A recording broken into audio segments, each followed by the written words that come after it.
Hi to everyone, एक बार फिर से आप सबका स्वागत है आज के सेशन में, जहां पे हम लोग बात करने वाले हैं एक प्रॉपर स्टडी प्लान के लिए।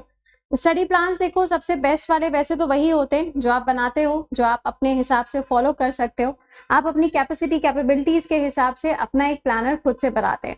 बट एक प्लानर का सैंपल आपको यहाँ पे मिलने जा रहा है, क्योंकि अब समय बहुत ज्यादा नहीं रह गया है।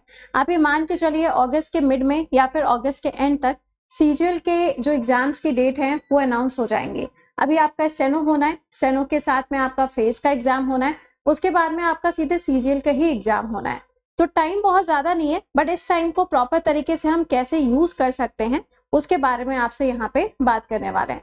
यहाँ पे इस प्लानर में आपको सारे ही सब्जेक्ट्स मिलेंगे। आपके जो 4 मेजर सब्जेक्ट्स हैं वो इसके अंदर कवर होंगे, कंप्यूटर को छोड़ के। ठीक है, चले आइए। तो देखिए, जब हम बात करते हैं यहाँ पर एसएससी एग्जाम्स की, तो एसएससी एग्जाम्स में देखो बहुत सारी ऐसी पोस्ट होती है जो आपके ड्रीम पोस्ट के अंदर आती है। लाइक एसओ की पोस्ट हो गई, जीएसटी इंस्पेक्टर की पोस्ट हो गई, एओ की पोस्ट है, या फिर ईडी की पोस्ट है, सीबीआई इंस्पेक्टर की पोस्ट है। काफी सारी ऐसी पोस्ट है जो आपके लिए एज अ ड्रीम होती है। बट जो टाइम हमारे पास में है, उस टाइम में सबसे बेस्ट आउटपुट कैसे निकल के आए। जैसे कि आपकी जो स्टडी टेबल है, उस स्टडी टेबल पे बुक्स होती हैं, टेबल लैंप होता है, पेन है, सारी चीजें हैं, बट उसके ऊपर आपका फोन भी होता है ना। और इन सभी चीजों में अगर रेस होती है तो जीतता कौन है? हमेशा फोन जीतता है, राइट। लेकिन फोन ना जीते, इसके लिए हमें क्या करना पड़ेगा? इसके लिए हमें अपने शेड्यूल को काफी अच्छी तरीके से प्लान आउट करना पड़ेगा कि भाई इतना समय इस सब्जेक्ट को, इतना इस सब्जेक्ट को, कैसे हमें रिवीजन करना है, वो सारी चीजों को देखना पड़ेगा। तो यहाँ पे अगर हम बात करें प्रॉपर टाइम पीरियड की, तो देखिए 15-15 मिनट में आपको इंग्लिश भी करना है, मैथ्स भी करना है, जीएस भी करना है और रीजनिंग भी करना है। इंग्लिश और जीएस में इतना कोई टफ कंपटीशन नहीं होगा, बट हाँ मैथ्स में और रीजनिंग में आपका कंपटीशन थोड़ा सा बढ़ सकता है as per this 15 minutes clause, है ना। अब देखो होता क्या है कि मैं आपको ये तो बोल दे रही हूँ कि जीएस में आपको इश्यूज नहीं आएंगे, बट ये इश्यूज आपको तब नहीं आएंगे अगर आपकी रीडिंग स्पीड अच्छी है, एक बार में पढ़ के समझने के स्किल्स अगर आपके अंदर हैं तो देखो समय नहीं लगेगा। लेकिन अगर आप एक ही क्वेश्चन को पढ़ने में पूरा पूरा मिनट दे दोगे तो देखो खेल हो जाना है। ठीक है, चले अब बात कर लेते हैं यहाँ पे सेक्शनल टाइमिंग के बेसिस पर। तो मैथ्स रीजनिंग के लिए आपका टाइम स्लॉट ये है। सेक्शन 2 में, यानी कि टीयर 2 की बात हो रही है, सेक्शन 2 में आपका जीके जीएस के लिए और इंग्लिश के लिए आपका ये पार्ट रहेगा। थर्ड वाला आपका कंप्यूटर का सेक्शन रहने वाला है। तो हमें टारगेट कितना करके चलना है? टारगेट हमारा होना चाहिए 330-340 के आसपास, क्योंकि देखो 300 के ऊपर जब नंबर जाते हैं तभी चांसेस होते हैं कि हम लास्ट वाले स्टेज पर पहुंचेंगे, डॉक्यूमेंट वेरिफिकेशन के ऊपर पहुंचेंगे। ठीक है, अब पॉइंट ये आया कि कितना कितना समय हमें अलग अलग सब्जेक्ट्स को देना है। तो देखो मैं तो तुम्हें यही कहूंगी कि अगर आपका खुद का कोई शेड्यूल बनाए, आप उसको आराम से फॉलो करो, क्योंकि आपको पता है आप कितना पढ़ सकते हो, कितनी देर पढ़ सकते हो। मैं कहूँ 10 घंटे पढ़ो, लेकिन 10 घंटे हो सकता है आप नहीं पढ़ सकते हो, है ना। आप 2 ही घंटे पढ़ के थक जाते हो, 4 ही घंटे में थक जाते हो। तो ये कंडीशन अप्लाइड होती है। हर बच्चे का अपना अलग एक शेड्यूल होता है, उसका अलग एक मेंटल लेवल होता है। ठीक है, हर कोई एक जैसा नहीं होता, राइट। अगर मैं 2 घंटे पढ़ती हूँ, जरूरी नहीं है आप 2 घंटे पढ़ सके, मे बी आप 1 घंटे पढ़ो, मे बी आप 3 घंटे पढ़ो। ठीक है, तो यहाँ पे देखो एक शेड्यूल है नॉर्मल सा कि भाई पूरे दिन भर में कम से कम 8 से 10 घंटे पढ़ना है। बट 8 से 10 घंटे पढ़ने का मतलब ये बिल्कुल भी नहीं है कि कॉपी किताब तो सामने है बट ध्यान हमारा कहीं और चल रहा है ना।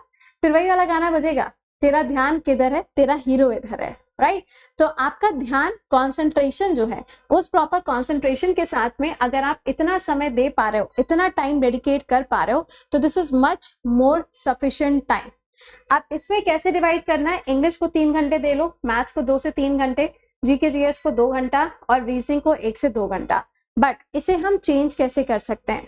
कुछ बच्चे होते हैं जिनकी इंग्लिश वीक होती है, कुछ होते हैं जिनकी जीके जीएस वीक होती है, कुछ का रीजनिंग वीक है, कुछ का मैथ्स वीक है, राइट। तो अब इसको हमें मैनेज कैसे करना है? तो मैनेज करने के लिए देखो क्या है, अगर आपकी इंग्लिश स्ट्रांग है तो आप इस टाइम को, इस 3 घंटे को क्या कर सकते हो, इसको आप 2 घंटे में कन्वर्ट कर सकते हो। अगर आपकी मैथ्स स्ट्रांग है तो आप इसको सिर्फ 2 घंटे रख सकते हो। जीके जीएस अगर आपकी स्ट्रांग है तो आप इसको 1 घंटे रख सकते हो, और रीजनिंग अगर आपकी स्ट्रांग है तो इसको भी आप 1 घंटे रख सकते हो। ये डिपेंड करता है कि आपको क्या चीज ईजी लगती है ना। ऐसा नहीं है कि आपको जो चीज ईजी लगती है आप उसको बिल्कुल ही छोड़ दो, नहीं, बिल्कुल नहीं छोड़ना है। और जो चीज आपको टफ लगती है उसे आप सोचो कि यार पढ़नी ही नहीं है, ऐसा नहीं होगा, आपको हर एक सेगमेंट को लेके चलना है। तो यहाँ पे आप इस तरीके से टाइम को डिवाइड कर सकते हो, 2 घंटा 3 घंटा के हिसाब से ओवरऑल 8 से 10 घंटा आपका होगा। बट मैंने आपको पहले भी कहा है 1 4 7 के रूल को फॉलो करिए। पहले दिन पे क्या करना है, चीजों को पढ़ना है अच्छी तरीके से, चौथे दिन पे उन सभी चीजों का रिवीजन मारना है और 7वें दिन पर उन सभी चीजों का टेस्ट देना है। जब तक आप ऐसे नहीं करोगे ना, तब तक आप कितना भी यहाँ पे पढ़ लो, यहाँ पे आपका कोई भी आउटपुट नहीं निकल के आएगा और हमें यहीं पर आउटपुट चाहिए। देखो होता क्या है, आप कितना भी पढ़ लो, अगर आपका लिस्ट में नाम नहीं आया तो हर कोई यही कहेगा कि इसने मेहनत नहीं की। इसीलिए कहा जाता है कि मेहनत करना बहुत जरूरी है। कोई नहीं देखता कि तुम्हारी जर्नी कैसी है, हर कोई देखता है कि फाइनल में तुम्हारा नाम आया कि नहीं नाम आया। और मैं तो हमेशा कहती हूँ कि किसी भी इंसान का क्या होता है, अगर कोई प्रिपरेशन कर रहा है तो हर एक इंसान की अपनी एक स्ट्रैटेजी है, अपना एक डेडिकेशन है, जिसके बेसिस पे वो सिलेक्शन लेता है।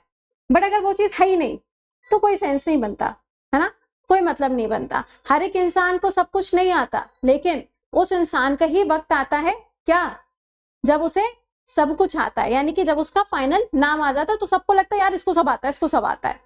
लेकिन जब वो अपने लर्निंग फेज में है तो सब कहते हैं पता नहीं क्या कर रहा है, टाइम पास कर रहा है। तो थिंक इज कि आपको यहाँ पे मेहनत करनी है ताकि आप यहाँ पे अच्छा रिजल्ट दे सको। अच्छा, अब अगर हम यहाँ पे बात करें तो ये 90 डेज का जो प्लानर होगा या 85 डेज या 70 डेज का जो प्लानर है, उसमें देखिए मॉक का रोल काफी ज्यादा होगा। बट मॉक ऐसे इजी वाले मॉक नहीं। मॉक अगर आप जीके जीएस की बात करो तो भाई मैं तो 11 बजे आपको मॉक कराती हूँ, आप उसको अटेंड करो, आपको अच्छे लेवल के क्वेश्चंस मिलेंगे, आपको लाइक वन लाइनर्स भी मिलेंगे, स्टेटमेंट बेस्ड भी मिलेंगे, मैच द फॉलोइंग भी मिलेगा, हर टाइप के क्वेश्चंस आपको देखने को मिलेंगे। ठीक है, तो यहाँ पे आपको मॉक जो है सबसे ज्यादा इंपॉर्टेंट है। सबसे पहले कॉन्सेप्ट की क्लैरिटी लेकर आइए, 1 से 45 दिन में या 1 से 30 दिनों में, जितने दिन में आपकी कॉन्सेप्ट क्लैरिटी हो सके, है ना। अगली चीज है क्या, मॉक देना है। बट मॉक मैं आपको बोलूंगी हफ्ते में 2 ही मॉक लगाएं, इससे ज्यादा मॉक के ऊपर टाइम ना लगाइएगा। इसके बाद में आखिरी क्या है, जो भी कीवर्ड्स आप मार्क करते हो उसका रिवीजन करो। पूरे दिन भर में जो भी याद कर रहे हो, जो भी रिकॉल कर रहे हो, रात में जब आप फोन चलाने बैठते हो, जब आप रील्स देखने बैठते हो, उस टाइम पर उन्हीं कीवर्ड्स का रिवीजन करिए। That is the best part. इसके अलावा मैथ्स में देखो, आपके जो नॉर्मल टॉपिक्स होते हैं, आपका time, speed, distance, work, ratio, profit and loss, average, boat, stream, area and volume, ये सारे टॉपिक आपके होते हैं अर्थमेटिक में। एडवांस में आपका नंबर सिस्टम, मेंसुरेशन, टिग्नोमेट्री, ये सब आपका एडवांस के अंदर आएगा। अगर हम रीजनिंग की बात करें, सिटिंग के ऊपर तो बहुत क्वेश्चंस आते हैं, पजल के ऊपर बहुत क्वेश्चंस आते हैं, आपके ब्लड रिलेशन के ऊपर बहुत सवाल आते हैं, कोड एंड डिकोड वाला जो होता है वहां पे भी बहुत सारे क्वेश्चंस पूछे जाते हैं। ठीक है, चले इंग्लिश में देखो, ग्रामर के पर्सपेक्टिव पे देखोगे तो parts of speeches, active, passive, ये सब आपको मिलेगा। अगर हम कॉम्प्रिहेंशंस में देखें तो कॉम्प्रिहेंशंस में error detection, para jumble, filling the blanks, clause test, ये सब आपको मिलता है। बट ये सब आप तभी सॉल्व कर पाओगे अगर आपकी रीडिंग स्पीड बहुत अच्छी होगी। अगर आपकी रीडिंग स्पीड बहुत स्लो है, आप बहुत धीरे धीरे पढ़ पाते हो, बहुत धीरे धीरे चीजें आपके दिमाग तक जाती हैं, तो देखो दिक्कत आ जाएगी, है ना। तो अपनी स्पीड को भी मेंटेन करके चलिए। जैसे कि कुछ बच्चे कहते हैं कि मैम आप सुबह 7 बजे करंट अफेयर्स बहुत स्पीड में पढ़ाते हो। रोक लो एग्जामिनर को, अब आप रोक के दिखाओ एग्जामिनर को, रोक पाओगे? आप नहीं रोक पाओगे।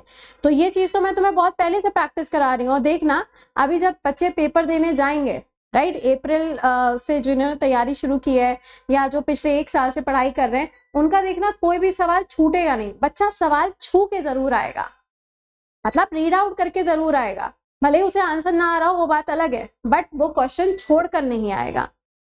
ठीक है, चलिए जीके जीएस की बात करें भाई, साइंस है, ज्योग्राफी, इकोनॉमिक्स, इसके लिए चुपचाप से 11 बजे का जो क्लास चल रहा है चुपचाप उसे देखना, और 7 बजे जो तुम्हारा रोज करंट अफेयर्स चल रहा है उसे देखना। दोनों क्लासेस आपके यूट्यूब पे ही होते हैं, पैसा नहीं देना है तुम्हें। तब भी ना पढ़ पाओ तो कोई कुछ नहीं कर सकता।